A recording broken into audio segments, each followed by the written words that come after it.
خۆم بە خۆشحاڵەزانم کە وەک سەرپەرشتیاری گروپی فۆتۆگرافەرانی گەڵا توانیمان ئەمڕۆ 50 خانمی هەر چوارپاچی کوردستان کۆ بکەینەوە لە شاری سلێمانی لە شاری ڕۆشنبیری بۆ نمایشکردنی کارەکانیان لە بواری هونەری فۆتۆە. تابلۆکانمان تایبەتن بە کولتور و کەلەپور و سروشتی کوردستان.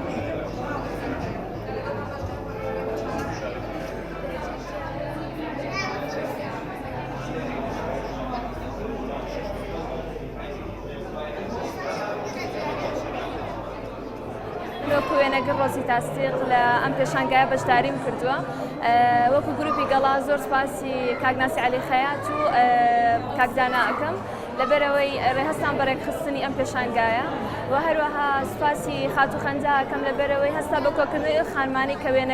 وێنەگرن و کۆیکردنەوانێ بە 47 خانم بەشداریان کردووە لەم پێشانگایە و 52 وێنەی تایە. لەو 52 وێنەیە من 2 وێنە بەشداریم کردووە.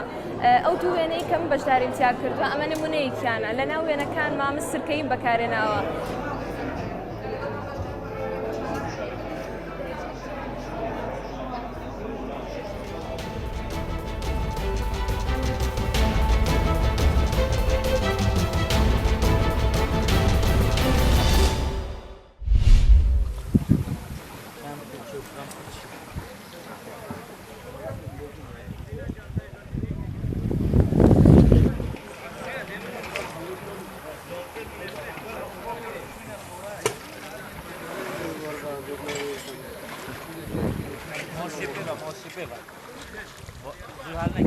ئەم ڕۆژانە تێنێرە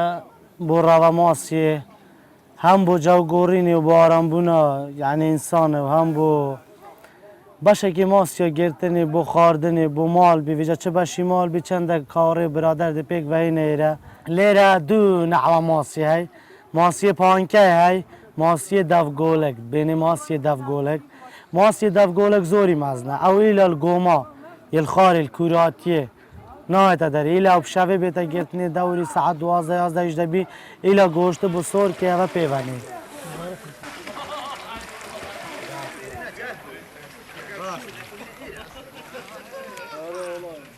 ئەو ڕووبارە خۆی سروشتێوێ زۆری جوانە ئاوەکە سروشتیە زۆر سەرچاوێت و هەموو کانینە ینی هەموو کانیت دەف ڕووبارن ئەو ئاوە چێت بیتن و ڕاست ڕووبارێکی زۆری خاوینە و ڕاوە ماسیاوی ڕووبارەی تایبەتمەندیا خۆ هەیە ینی تە هەر چەندی سەڤە ڕووبارەی بێ لێ ماندی نابێ لێ تێر نابێ چونکە بۆ سروشتێوێ زۆری جوانە سروشتێوێ دەوەرەی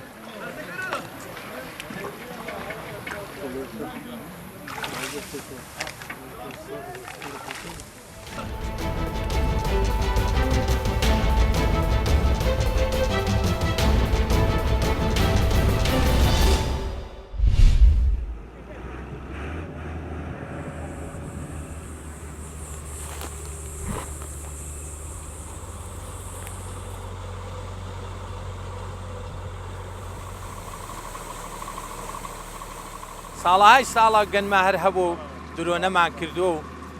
جا لە قەدیم بەداسی بۆ دوایە کەوتوێتە مەڵەغانێ و دوای مەڵەغانێک کەوتوێتە دەڕاستەی شکر هەر ئەموو ساڵێ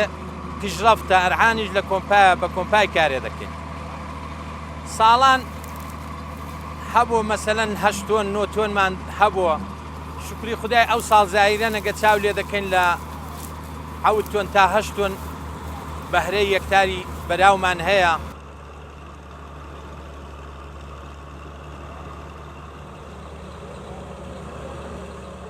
کاریمە کەشاوەرزیە شۆڵی با و باپیرانە بۆ ماوەتەوە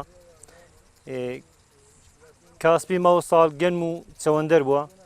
ئەویش بەداخەوە زۆر جوانینە دایە هۆیەکەی نازامی دەرمان و شتەکەینە دەرمان و کود و شتەکەش کولەن ئەو ساڵ هەموو دوو بەرابەر و سێ بەرابەر گران بووە ئەمە دەرمانەکانی و ساڵەکانە هیچی کاریەکی وایان نەکرد ئەکسەرەن تەقەلوبی بوونە کودیش کە دوو بەرابەر بووە کاسپەکانیشمان ئەو ساڵ زۆر باش نینە